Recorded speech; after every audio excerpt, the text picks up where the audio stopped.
Okay, we're back again. Again, my name is Mary Yearling. I'm a parent in Indianapolis, Indiana, and we're talking with Dr. Phil Harris and Joan Harris, authors of Myths of Standardized Tests. And now we're going to kind of talk about how our standardized tests being used right now. So I'm going to let Phil, Joanna, how are they being used, and how is that right or wrong or indifferent? As a classroom teacher, Joan, what would you say that from all your years, how you made use of the results of I-STEP in making decisions about what to teach or what to provide in terms of educational experience? There was not enough information for me to use them at all. They're actually designed to punish and reward people. High-stakes tests do not improve performance, which is what they were supposed to be designed to do. Like the carrot, even Microsoft Office got rid of their carrot performance evaluation system here within the last couple of years, right? Well, there's a general conception that if we provide the carrot and the stick, that if we provide an incentive, if you do well on this test, you'll be promoted. If your students do well on this test, you'll get an increase in your salary.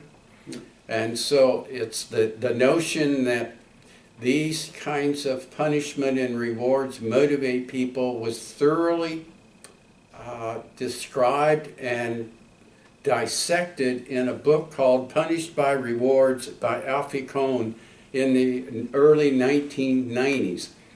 And it really is a phenomenal statement about how ineffective the whole punishment and reward notion, and it's rooted in the behavioristic notion of learning, and based on, well, if we want mice and rats and monkeys and pigeons to do certain things, and I did it a lot when I was in college, we can starve them until they can barely move, and when they hit the button they get assured they're going to come back and do it again.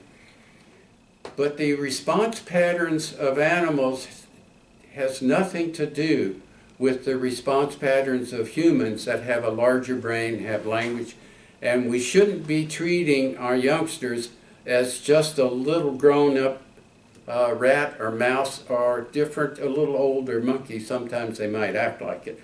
But it's just the whole notion that our notion of what we have to do to get people interested in learning has either got to be driven by a reward or a punishment.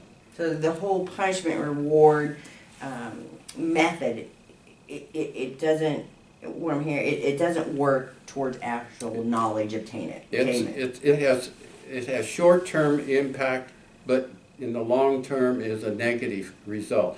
It tells you that learning's not important, a reward is important. So unless you tell me I'm going to get something, why do I want to invest in this, myself, in it? And it's the wrong message. And the notion that, as Joan mentioned, that the high stakes somehow or another, the threat that's associated with high stakes testing will motivate teachers and students to do their jobs better. And that's all a set of assumptions that's actually built on the notion that we want our public schools to look bad. And it's driven by the idea that the normal curve, somehow or another, is how learning ability is distributed across our human population. The normal curve has nothing to do with this whole notion, but our whole test is built on the assumption that we have a midpoint and those below it will look exactly like the curve for those above it, just in different directions.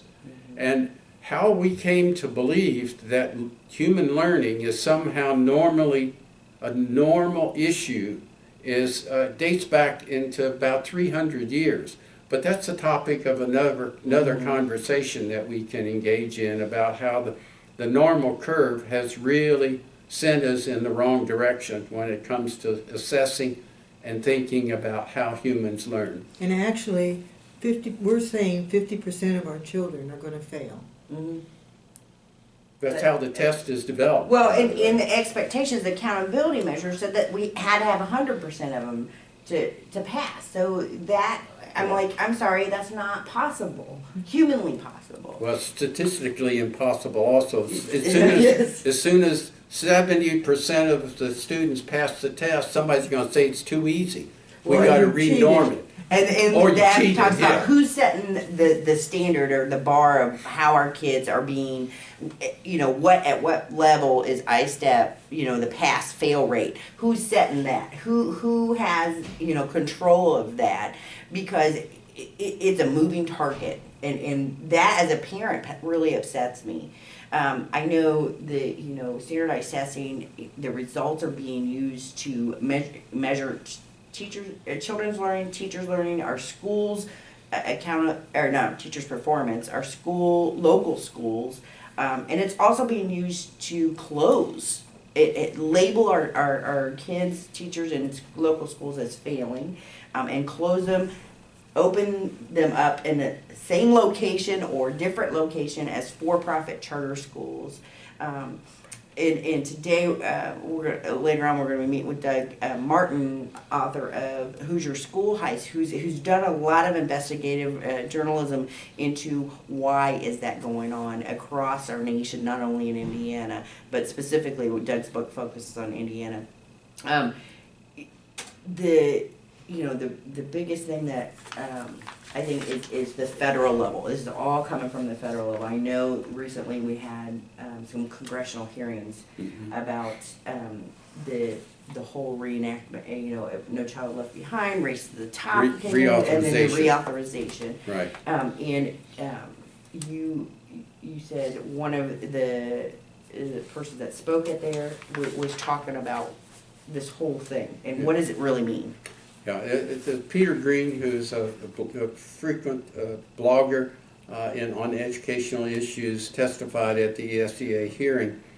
And his concluding sentence or statement was, there is no point in discussing what testing program best provides accountability if the tests do not accurately measure any of the things we want schools to be accountable for.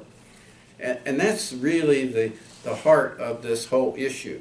We haven't really articulated what it is we want schools to be accountable for, because we don't have a clearly articulated purpose for our schools in the first place. When I have asked four of our state legislators to find for me in the state legislation the purpose of public education, then the purpose of evaluation, they all four came back and said, we can find no text in any of the policy statements to fit either of those.